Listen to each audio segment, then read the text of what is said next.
আল্লাহ তওবা কখন কবুল করবেন? প্রথম নবীজির কাছে যেতে হবে, রাসূল পাকের কাছে যেতে হবে, এবং আল্লাহ রাসূল যদি মাফ করেন তবে নবী পাকের ওসিলায় আল্লাহ মাফ করবেন। তাহলে হাজার আস্তাগফিরুল্লাহ রাব্বি মিন কুল্লি যামবি ওয়া তুবু ইলাইহি, যতক্ষণ পর্যন্ত বেওয়াসিলাতে মুহাম্মদ আলী ফাতেমা হাসান আর হুসাইন ইনাদেরকে ওয়াসিলা না করবেন আল্লাহ ইস্তেগফার কবুল করবেন না। এইজন্য মুরিদ হওয়ার সময় প্রথমেই আহলে বাইতে রাসূল প্রথমে ইস্তেগফার করেন, আস্তাগফিরুল্লাহ রাব্বি মিন কুল্লি যামবি ওয়া তুবু ইলাইহি।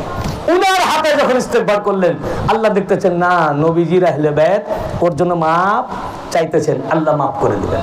এই জন্য যারা আহলে বাইতের হাতে মুরিদ হয়, যখন মুরিদ হলো ওই সময় সে মাসুম হয়ে গেল, সব গুনাহ মাফ হয়ে গেল।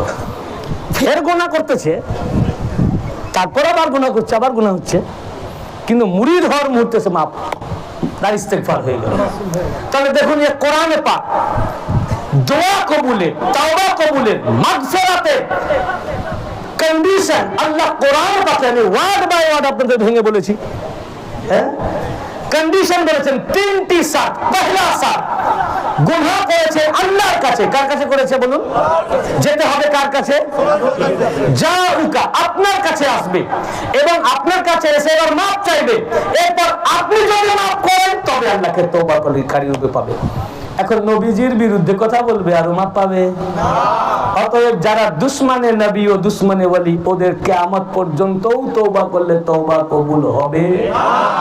তওবা কবুলের মাধ্যম এই কোরআন বয়ান করেছে যে রাসূল পাক মাফ করবেন। এখন আপনি নবীজির কাছে যাবেন কি করে, গরিব মানুষ? হ্যাঁ, প্রথমে তো বলছেন যেতে, তাহলে কি বাংলাদেশ ভারত এই এলাকার লোকদের কি গুনাহ মাফ হবে না? কিভাবে হবে? বুখারী শরীফ প্রথম খণ্ড 530 পৃষ্ঠা, কত পৃষ্ঠা?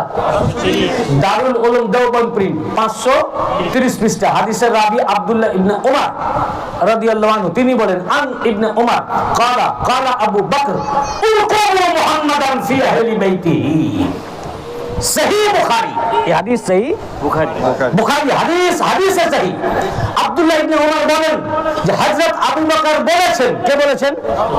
পহেলা খলিফা হযরত আবু বকর বলেছেন উলকুমু মুহাম্মাদান ফি আহলি বাইতিহি, মুহাম্মদ সাল্লাল্লাহু আলাইহি ওয়াসাল্লাম কে তার আহলে বাইতের ভিতরে তালাশ করো, খোঁজো।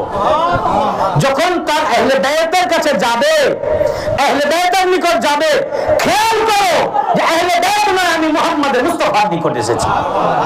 যখন আহলে বাইতের কাছে যাবে, মুহাম্মদ মুস্তাফা সাল্লাল্লাহু আলাইহি ওয়াসাল্লাম ওনার কাছে যাওয়ার সময় যে তাজিম ও তাকরীম ও আদবের সাথে যাও, ওই তাজিমের সাথে আহলে বাইতের কাছে যাও।